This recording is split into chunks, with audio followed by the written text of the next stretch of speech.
स्थानिक मच्छीमारांचा सत्ताधाऱ्यांच्या विरोधात का आहे आक्रोश? जे राणे करू शकतात ते सत्ताधारी का करू शकत नाहीत? राणेंचे वजन सत्ताधाऱ्यांना का पडतंय भारी? आगामी निवडणुकीत स्वाभिमानची वज्रमूठ कशी ठरेल किंग मेकर?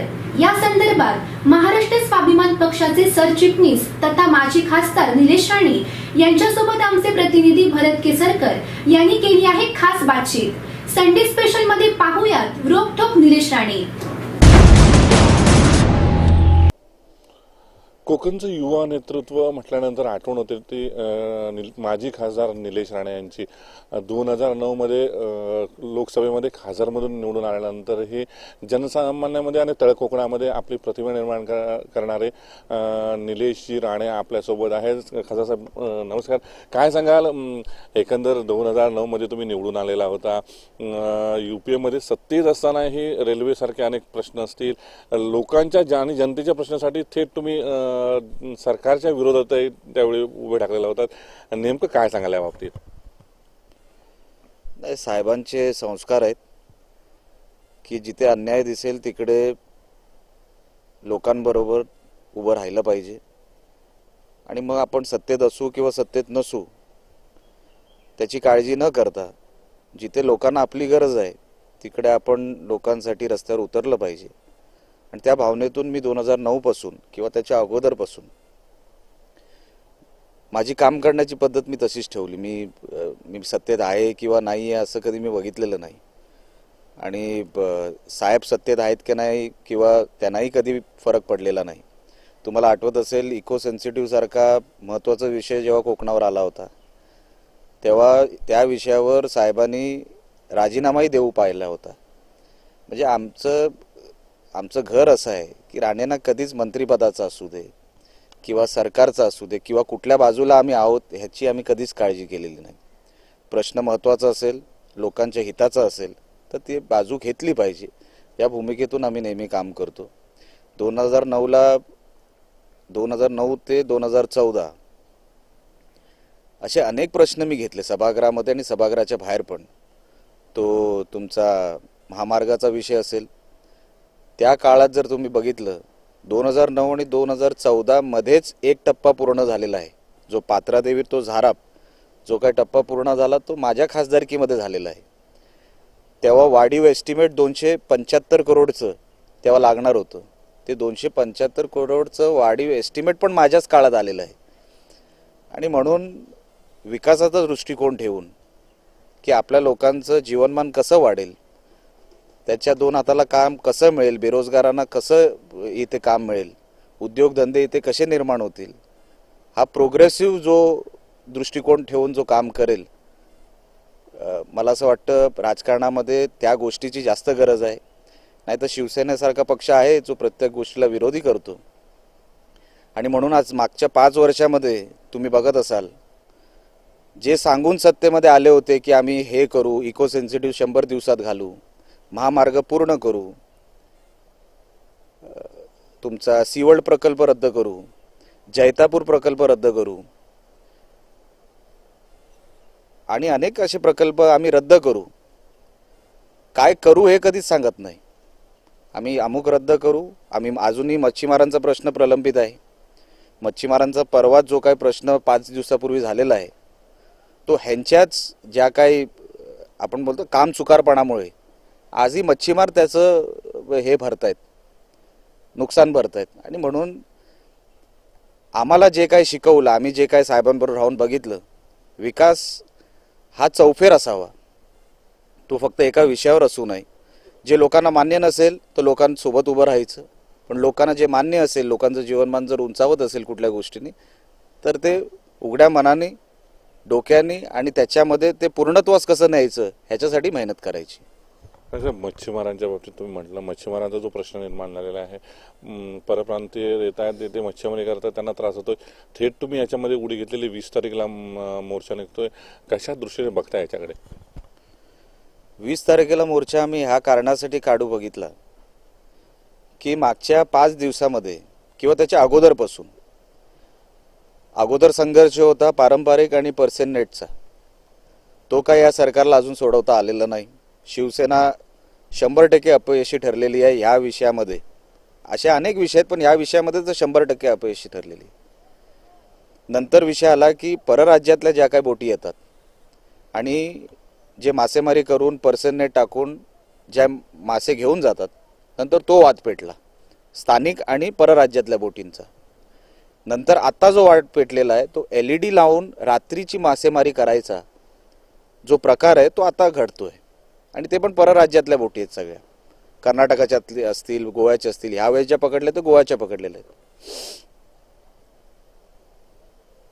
आम्ही ह्याच्यासाठी मोर्चा काढतोय की नेमकं पालकमंत्री अजून त्यांची भूमिका अजून ह्या विषयावरची कळलेली नाही. पालकमंत्री मच्छीमारांना भेटायला देखील आलेले नाहीत. खासदार आले, आमदार आले, ते फक्त कुठे दांडीवरती एका कोपऱ्यामध्ये कुठेतरी 4-5 लोकांना भेटले आणि तसे ते परत गेले. ठोस भूमिका अजूनपर्यंत काही नाही की आम्ही काय करतो मच्छीमारांसाठी असं काही सांगून गेलेलं नाही.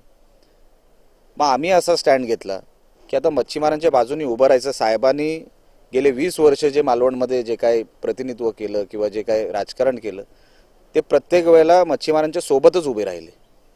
तुम्ही अनेक मागचा काळ काढा, मंत्रिपद असतानाही मच्छीमारांसाठी अनेक ते डिझेलची सबसिडी असू दे किंवा अनेक गस्ती नौका असू द्या, त्या 4 गस्ती नौका द्यायचं काम हे राणेंनी साहेबांनी मंत्री असताना केलेलं आहे. पण आता शिवसेनेवाल्यांना काही टीका करण्यापलीकडे काय दुसरं काय राहिलेलं नाही. सत्तेत असून पण टीका करायची, सत्तेत नसतानाही टीका करायची, पण काम करायचं नाही. आणि म्हणून मच्छीमारांचे हे प्रश्न असेच राहिले. मग आम्ही ठरवलं 20 तारखेला मोर्चा घेऊ आणि मोर्चा घेऊन जे काय आरोप करण्यात आले, खंडणीचा आरोप कधी होतो? जेव्हा एक माणूस दुसऱ्या व्यक्तीला फोन करून किंवा धमकी देऊन जेव्हा खंडणी वसूल करायचा प्रयत्न करतो तर त्या व्यक्तीला खंडणीचा आरोप लागणं बरोबर आहे. ज्याचा खंडणीच्या आरोपाशी संबंध नाही, ज्यांनी फोन कधी केला नाही, ज्यांचा नंबर CDR रिपोर्टमध्ये नाही, अशा व्यक्तींना अटक करायचं काम आणि त्यांच्यावर 395 लावायचं काम पोलिसांनी केलं. पालकमंत्री हे गृह खात्याचे पण राज्यमंत्री आहेत, तरीही त्यांच्या फोनला किंमत दिली गेली नाही.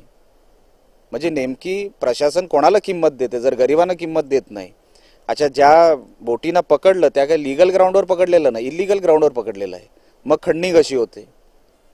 जो प्रकार घडला LEDचा तो इलिगल आहे. हे सगळे जर तुम्ही बघितले ते मच्छीमारांच्या विरोधातला हा सगळा प्रकार झालेला आहे, घडलेला आहे. आम्ही विचार केला मच्छीमारांच्या सोबत आम्ही नेहमी असतो, ह्या वेळेसही राहणार. अच्छा, दुसरी भूमिका अशी की खासदारांनी आणि इकडच्या खासदारांनी भूमिका इकडे या जिल्ह्यामध्ये मच्छीमारांची घेतली, स्थानिक आपल्या पारंपरिक मच्छीमारांची. रत्नागिरीत गेल्यावर तिकडे पर्सननेटवाल्यांची बाजू घेतली. म्हणजे किती खोटारडेपणा आहे. एका पक्षामधला एक प्रतिनिधी हा 2 जिल्ह्याचं राजकारण खोटं बोलून कसं करू शकतो याचं उत्तम उदाहरण खासदार आहे इकडचा स्थानिक.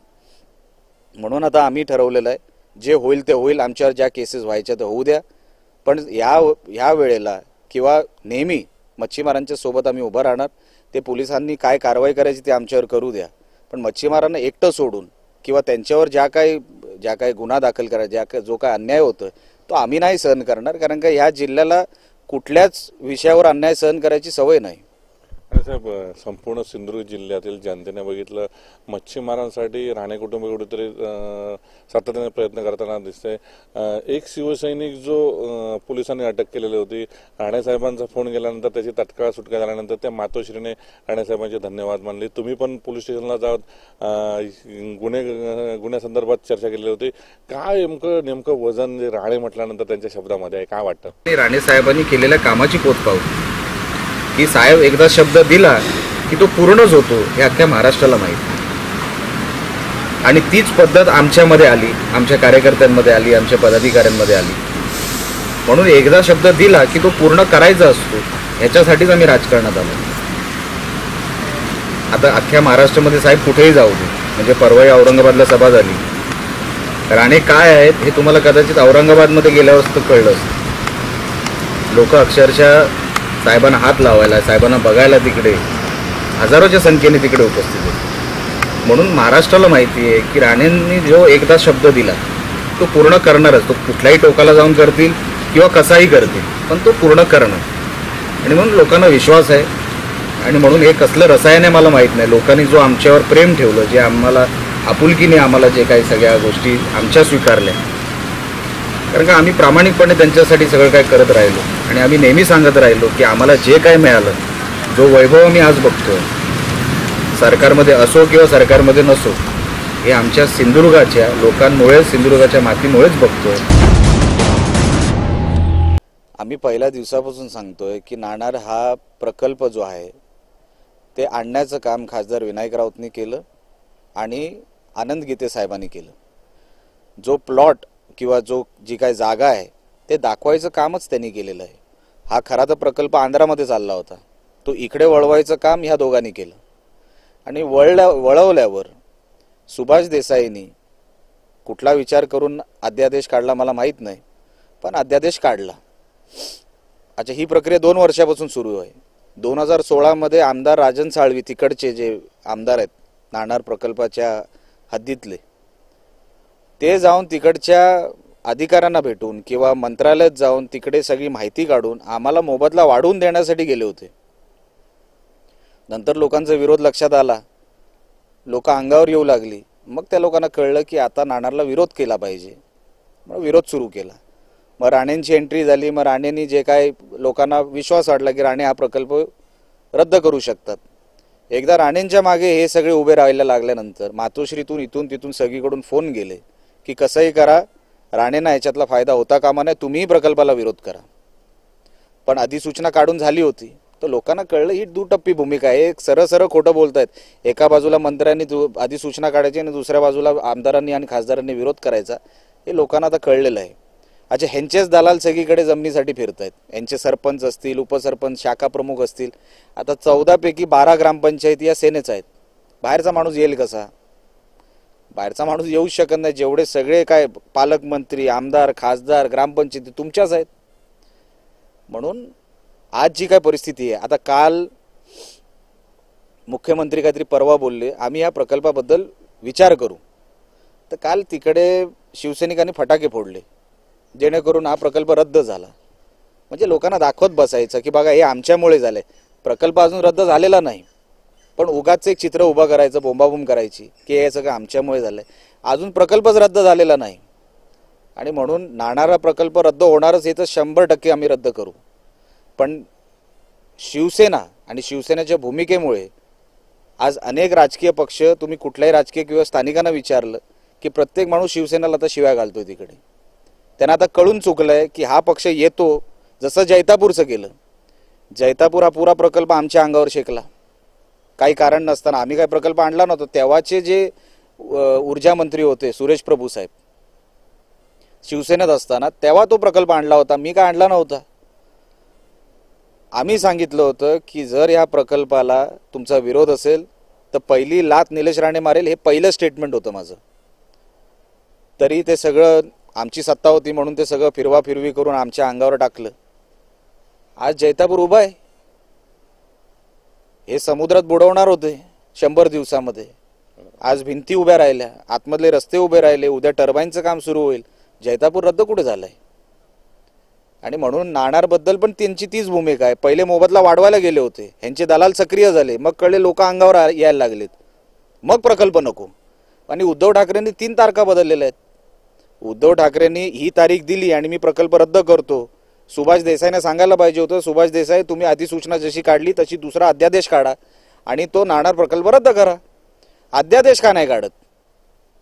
म्हणजे कुठेतरी पाणी मुरत आहे, लक्षात आलं. आणि म्हणून त्यांची लायकी नाही, खरं तर खालच्या भाषेत म्हटलं तर, की तो प्रकल्प रद्द करून आणायची त्यांची लायकी नाही. आज पण बघा मॅग्नेटिक महाराष्ट्र, आज इकडे महाराष्ट्रामध्ये तो मोठा प्रोग्राम होतोय बीजेपीच्या माध्यमातून. शिवसेनेच्या पक्षप्रमुखाला बोलवलं सुद्धा नाही, यांची किंमतच नाही. आज पंतप्रधान रायगडात आहेत त्या विमानतळाचं उद्घाटन करायला, उद्धव ठाकरेंना बोलवलं सुद्धा नाही, यांची किंमतच नाही. म्हणजे लक्षात तुम्हाला आलं असेल, पंतप्रधान आल्यानंतर NDAचा एवढा मोठा घटक तुमचा पक्ष आहे, एक मंत्री त्या मंत्रिमंडळात आहे, तरी पक्षप्रमुखाला बोलवत नाही. ह्याच्यावरूनच लोकांना त्यांची लायकी कळलेली आहे. आणि समजायला पाहिजे की उद्धव ठाकरे हा एवढा पोकळ माणूस आहे की त्याला दूरदृष्टी नाही, प्रकल्प रद्द करायची प्रक्रिया माहीत नाही, कधी सभागृह उद्धव ठाकरेंनी कधी बघितलेलं नाही. म्हणून सभागृहात अध्यादेश म्हणजे काय, अधिसूचना म्हणजे काय, ह्याचा फरक पण कदाचित उद्धव ठाकरेंना माहीत नसल्यामुळे प्रक्रियाच माहीत नाही की रद्द कसा होईल. तो केंद्रातून करावा, राज्य सरकारातून करावा, अधिसूचना रद्द करावी, ह्या सगळ्या प्रक्रियेच्या बाहेर आहेत. आणि ह्या चौकटीमध्ये हे कुठलेही त्यांचे मंत्री, ते रामदास कदम असतील, सुभाष देसाई असतील, आनंद गीते साहेब असतील, हे कुठलेच ह्यांना ती प्रक्रिया माहीत नसल्यामुळे आणि ह्या कॅबिनेटच्या ह्या प्रक्रियेमध्ये हे सगळे अडाणी असल्यामुळे त्या लोकांना ही पद्धत कळणार सुद्धा. आणि प्रकल्प रद्द करायचं काम हे राणेच करू शकतात आणि ते आम्ही करून दाखवणार. आणि साहेब, ज्या ठिकाणी गिरगेमध्ये तुम्ही सभा घेतली तिथे सेनेनं सभा घेतली, मात्र त्यांचे केवळ खासदार आमदार उपस्थित होते, मंत्री अनुपस्थित होते. नाणार प्रकल्पाला विरोध करताना शिवसेनेचे आमदार खासदार विरोध करतात, मंत्री उपस्थित राहत नाहीत. नेमकं त्याची दुटप्पी भूमिका यामुळे स्पष्ट होते का? नाणारमध्ये जी काय त्यांची सभा झाली डोंगर तिट्यावर, त्याच्यामधले नाणारचे 25% लोक पण नव्हती. ही सगळी लोक बाहेरून आणली होती आणि 800-900चा तो मॉब होता. गिरीला जी सभा झाली ते पण तिकडेच. त्यांना माहिती आहे ते नाणारला जाऊ शकत नाही, त्या 14 गावांमध्ये जाऊ शकत नाही, कारण का लोक चपलेनी मारतील त्यांना. कारण का एवढं त्यांनी खोटं बोलून हे सगळं चित्र उभं केलंय की आता लोकांकडे सांगायसारखंच त्यांच्याकडे काही नाही. म्हणून बाहेरून लोक आणायची, बसवायची, भाषणं करायची, निघून जायची. जर तिकडच्या लोकांना कळलं की सुभाष देसाई तिकडे आलेत, लोक कार्यक्रम तर सोडून द्या, सुभाष देसाईची गाडी नाही बाहेर जाऊ शकत तिकडून, एवढी लोक चिडलेत. पण खरं चित्र कोण दाखवत नाही, खरं चित्र लोकांना माहीत नाही. आणि राज्यातल्या मीडियाला तर माहीत नाही की खरोखर चित्र असं आहे की सुभाष देसाई किंवा त्यांचे मंत्री जर तिकडे आले, खासदार आणि आमदाराला तिकडे कोण विचारत नाही हो. आमदारची तर क्लिप आहे की माझं काय चालत नाही, मी काय करू, असा बोलणारा आमदार तिकडे लोकांना लाभलेला आहे. राजापूरचं म्हणतोय मी. आणि म्हणून ज्यांची किंमतच काय नाही त्यांच्या अंगावर लोक विचार, यांच्या अंगावर काय जाऊ. मंत्र्यांना बोलवा, अजूनपर्यंत एक मंत्री आलेला नाही. सुभाष देसाई आलेले नाहीत, रामदास कदम आलेले नाहीत, आनंद गीते आलेले नाहीत. का नाही येत? त्यांना जाऊन विचारलं पाहिजे, तुमचे मंत्री का नाही जात? तुम्ही गेला, तुमची काय किंमत नाही, तुम्ही स्वतःहून बोलता आमची किंमत नाही. हा, उद्धव ठाकरे राजापूरला आले किंवा जे काय रत्नागिरीला आले, पण नाणारला नाही गेले. लोक अंगावर येतील. आणि म्हणून आता घाबरून यांचे कोणी मंत्री आता तिकडे जाणार सुद्धा नाहीत. आणि प्रकल्प रद्द करायची यांच्या क्षमता नाही हे पण लोकांना कळलेलं आहे. आणि येणाऱ्या काळात तुम्हाला काय काय होईल हे कळेल तुम्हाला.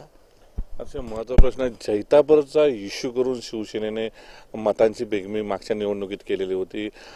पुन्हा एकदा नाणारचा भावनिक इश्यू करून शिवसेना मतं मिळवण्याचा प्रयत्न करते. जनता त्याच पद्धतीनं यावेळी त्यांना उत्तर देईल असं वाटतं का? शिवसेना हे फक्त दुसऱ्यांच्या अंगावर किंवा दुसऱ्यांच्या विषयावर आपली पोळी कशी भाजायची एवढंच काम त्यांनी केलेलं आहे. कुठला प्रकल्प या खासदारांनी किंवा यांच्या कुठल्याही आमदारांनी आणलेला मला आठवत नाही. 5 लोकांना नोकरी दिलेली मला आठवत नाही, किंवा असं काही जाहीर केलेलंही मला आठवत नाही की हा प्रकल्प शिवसेनेने आणला. असं एक प्रकल्प दाखवा. PM-JSYची कामं बंद आहेत, आवास योजनेची कामं बंद आहेत, DRDAचा पैसा कमी झालेला आहे, DPDCचा पैसा कमी झालेला आहे. कुठल्या योजनेअंतर्गत तुम्ही पैसा आणला? चांदा ते बांधा. काय हो चांदा ते बांधा? काय त्याच्यामध्ये पैसा कुठे आहे? फक्त दाखवायचं. आणि शिवसेना कसे आहेत ते फक्त विरोध करू शकतात. आम्ही मस्करीत असंच म्हणतो की आम्ही गणपती 11 दिवसाचा आणतो, पण शिवसेनेच्या घरी 21 दिवसाचा गणपती येतो. कारण का 10 दिवस बोंबाबोंबमध्ये जातात की गणपती येतोय, गणपती येतोय. त्यांना सवय आहे ती. त्यांना सवय मोठमोठ्याने बोलायचं. जिथे कामानी दाखवू शकत नाही तिथे आवाज मोठा करायचा आणि खोटं बोलायचं आणि ते परत परत बोलायचं. म्हणजे एक दिवस लोकांना तो विश्वास वाटेल की आम्ही खरं बोलतोय म्हणून. पण लोकांना आता कळलेलं आहे. आणि यांचे जे काय काम करण्याची जी पद्धत आहे, आज लोकांना तुम्ही रत्नागिरीत बघा किंवा सिंधुदुर्गात बघा, कधी पावसाळ्यात एवढे रस्ते खराब झालेले नव्हते. आणि लोक चक्क जी काय पर्यटक वगैरे यायचे ते खरं फोन करून सांगायचे की अशी परिस्थिती कोकणामध्ये किंवा सिंधुदुर्गामध्ये कधीच नव्हती तुम्ही असताना सत्तेमध्ये. दुरुस्तीचे पैसे आलेले नाहीत. मुंबईला पेवर ब्लॉक काढतायत, पण पेवर ब्लॉक इथे महामार्गावर टाकतायत. म्हणजे त्यांची अक्कल बघा. जे पेवर ब्लॉक माणूस फुटपाथवर लावतो ते हे लोकांनी इकडे महामार्गावर लावले आणि सांगितलं की ते आम्ही खड्डे बुजून दाखवले. खड्डे असे बुजत नाहीत. त्याच्याने अजून ह्याच्या दुर्घटना होतात. म्हणून विकासाचं त्यांना काही घेणं देणं नाही. वैभव नाईकला काय माहिती हो? आम्ही फक्त ह्या बाजूला आहे म्हणून ते शिवसेनेत आहेत. ते मूळ काँग्रेसवाले आहेत. शिवसेना स्टाईल त्यांना माहीतच नाही आहे. आम्ही ज्या पक्षाच्या समोर आहोत ते त्या पक्षात जातात. आम्ही सेनेमध्ये होते तेव्हा ते काँग्रेसमध्ये होते. आम्ही काँग्रेसमध्ये असताना ते सेनेमध्ये आले. त्यांच्या आणि उद्धव ठाकरेंचा काही संबंध नाही. फक्त राणेंचा विरोधक हीच वैभव नाईकची ओळख आहे. आता आम्ही अनेक वेळा सांगतो की राणे हरले हे माहिती आहे, जिंकला कोण माहीत नाही. बँड्रा निवडणुकीत पण तेच झालं. राणे हरले माहिती आहे, जिंकला कोण माहीत नाही. असंच महाराष्ट्रामध्ये चित्र आहे. वैभव नाईकांनी मागच्या 4 वर्षामध्ये काय चित्र उभं केलं हो विधानसभेमध्ये?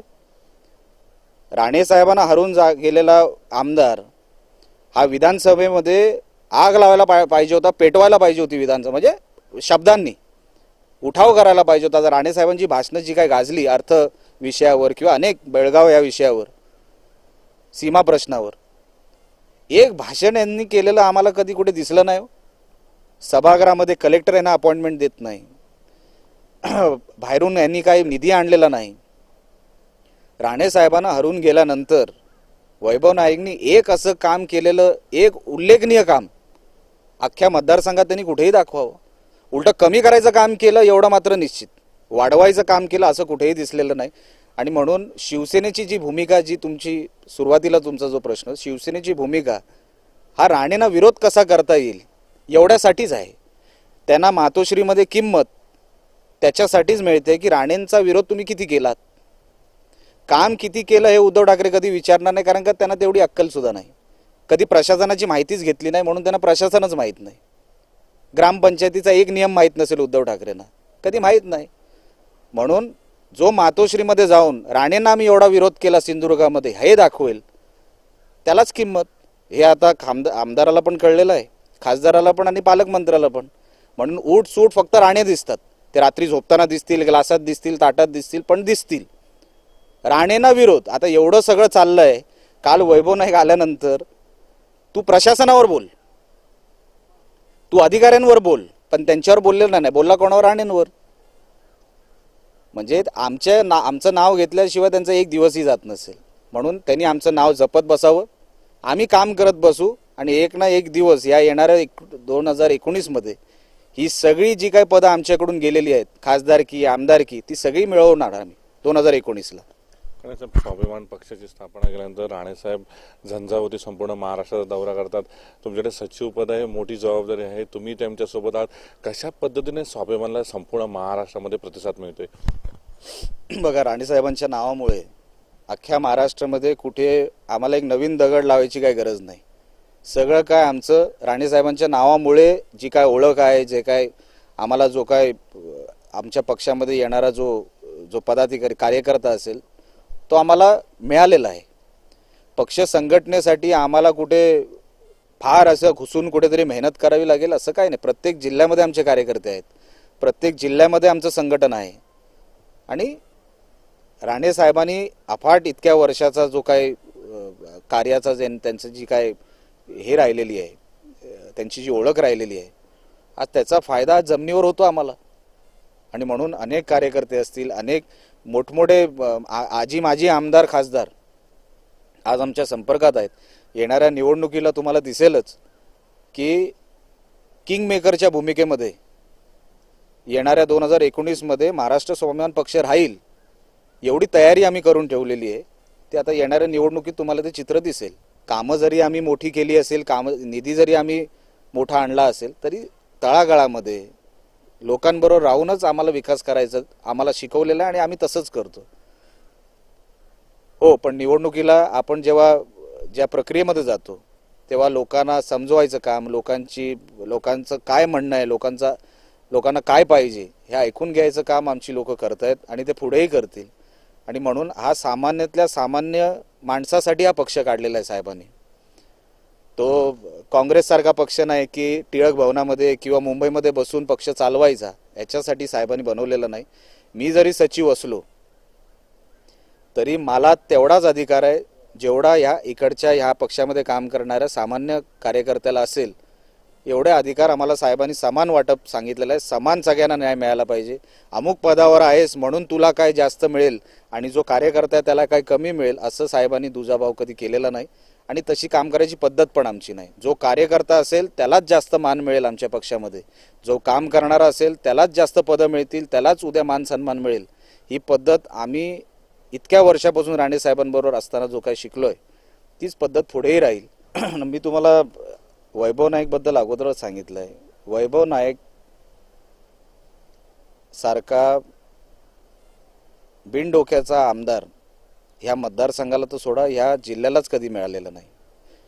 विचार न करता बोलणं आणि जे बोलतो ते स्पष्टही बोलत नाही, ज्याला धड मराठी बोलता येत नाही, ज्याला धड बोलताच येत नाही, अशा व्यक्तीने दुसऱ्यांवर टीका करूच नाही.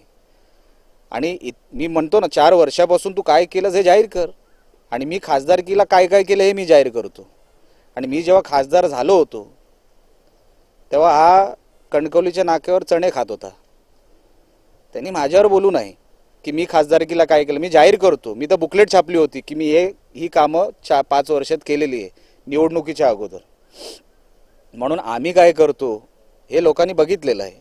आता लोकांनी तुला संधी दिली आहे ना, मग तू संधीचं काय केलंस ते दाखव.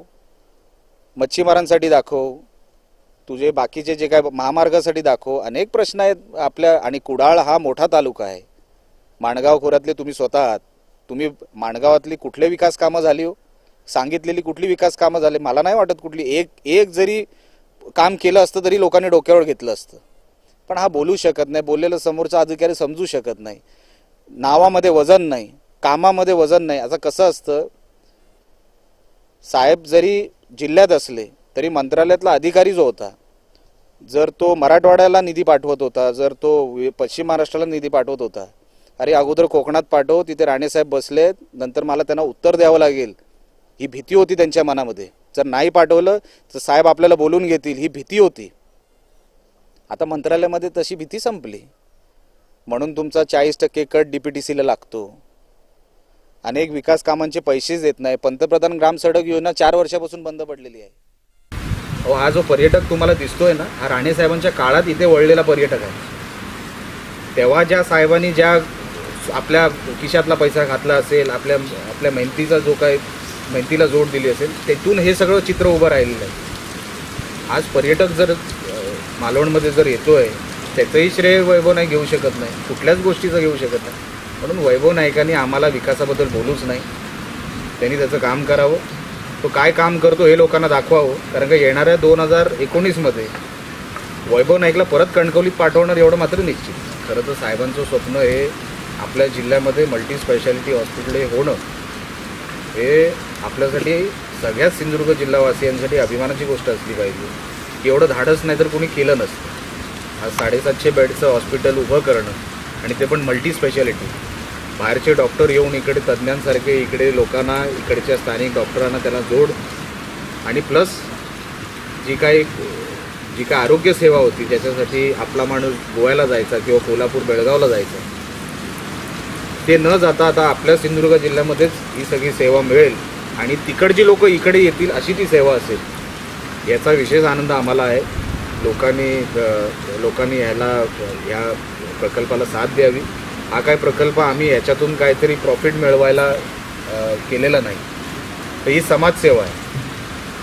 आणि ही समाजसेवा ही लोकांपर्यंत पोचवावी आणि ती पोचावी याच्यासाठीच आम्ही दिवसरात्र प्रयत्न करतो आहे.